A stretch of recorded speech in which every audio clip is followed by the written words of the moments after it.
Hello, আসসালামু আলাইকুম। আপনাদেরকে আমরা আগেই বলেছিলাম যে আমাদের একটা ছোট ছাদ বাগান আছে, যেখানে আমরা বিভিন্ন গাছ রোপণ করে থাকি এবং সিজনাল গাছ। হ্যাঁ, তো এবার তিতা করলা, পরুল, ঝিঙ্গা, তারপরে আরও অনেক গাছ আছে, মিষ্টি কুমড়া, অনেক তিতা করলা ধরছে, যা এখন পাড়ার সময় হয়ে গেল। তো আমরা প্রথম তিতা করলাটাই পারলাম। আজকে আমরা শুধু তিতা করলেই পারবো, কারণ অন্যান্য সবজিগুলো এত বড় হয় নাই, উপযুক্ত হয় নাই।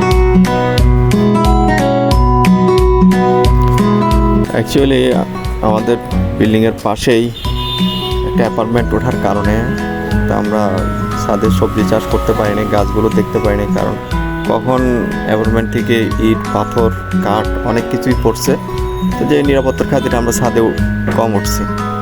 তো এবার যখন বিল্ডিংয়ের কাজ শেষ, তো আমরা আবার শুরু করছি। এই হলো আমাদের আজকের তিতা করলা এবং একটা পরুল পাইছি।